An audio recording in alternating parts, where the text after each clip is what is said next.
യേശുവിന്റെ നാമത്തിൽ, യേശുവിന്റെ കുരിശിന്റെ അടയാളത്തിൽ, യേശുവിന്റെ തിരുരക്തത്തിന്റെ ശക്തിയിൽ, യേശുവിന്റെ തിരുവചനത്തിന്റെ യോഗ്യതയിൽ, പരിശുദ്ധ ബലിയുടെ യോഗ്യതയിൽ, ദിവ്യകാരുണ്യത്തിന്റെ യോഗ്യതയിൽ, തിരുസഭയ്ക്ക് നൽകപ്പെട്ട അധികാരത്തിൽ, പരിശുദ്ധ അമ്മയുടെ മധ്യസ്ഥതയിൽ, വിശുദ്ധ മിഖായേലിന്റെ മധ്യസ്ഥതയിൽ, മുഖ്യദൂതന്മാരുടെ മധ്യസ്ഥതയിൽ, പത്രോസ് പൗലോസ് ലീഗന്മാരുടെ മധ്യസ്ഥതയിൽ, 12 അപ്പസ്തോലന്മാരുടെ മധ്യസ്ഥതയിൽ, വിശുദ്ധ അന്തോണീസിന്റെ മധ്യസ്ഥതയിൽ, വിശുദ്ധ സെബസ്ത്യാനോസിന്റെ മധ്യസ്ഥതയിൽ, വിശുദ്ധ വിൻസെന്റ് ഫെററിന്റെ മധ്യസ്ഥതയിൽ, വിശുദ്ധ ജോൺ മരിയ വിയാനയുടെ മധ്യസ്ഥതയിൽ, വിശുദ്ധ പാതിരപ്പയുടെ മധ്യസ്ഥതയിൽ, സകല വിശുദ്ധന്മാരുടെയും പുണ്യവാന്മാരുടെയും കൂട്ടായ്മയിൽ എനിക്ക് നൽകപ്പെട്ട അധികാരത്തിൽ ഇപ്പോൾ ആരാധിച്ചുകൊണ്ടിരിക്കുന്ന ഈ മക്കളുടെ മേൽ, ഇവരുടെ കുടുംബങ്ങളുടെ മേൽ, ശരീരത്തിന്റെ മേൽ, മനസ്സിന്റെ മേൽ, ആത്മാവിന്റെ മേൽ, ചിന്തകളുടെ മേൽ, ഓർമ്മയുടെ മേൽ, ഭാവനയുടെ മേൽ, ഇച്ഛാശക്തിയുടെ മേൽ, മനസാക്ഷിയുടെ മേൽ, മുറിവുകളുടെ മേൽ, അനുഭവങ്ങളുടെ മേൽ, അബോധ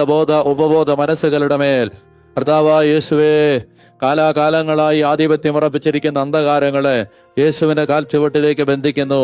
കഴിച്ച ഭക്ഷണത്തിലൂടെ, കുടിച്ച വെള്ളത്തിലൂടെ, സമ്പർക്കം ചെയ്ത ഇടങ്ങളിലൂടെ, സ്പർശനത്തിലൂടെ, വ്യക്തിപരമായ തിന്മകളിലൂടെ, പൂർവിക ശാപബന്ധനങ്ങളിലൂടെ, പാരമ്പര്യ രോഗപീഠകളിലൂടെ, ദൈവമേ, ഈ മക്കളിലേക്ക് കടന്നു വന്ന അന്ധകാരങ്ങളെ, തിന്മകളെ, പൈശാചിക സ്വാധീനങ്ങളെ നസ്രായനായ യേശുവിന്റെ നാമത്തിൽ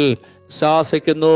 ബന്ധിക്കുന്നു. യേശുവിന്റെ കാൽച്ചുവട്ടിലേക്ക് ബന്ധിച്ച് ബഹിഷ്കരിക്കുന്നു.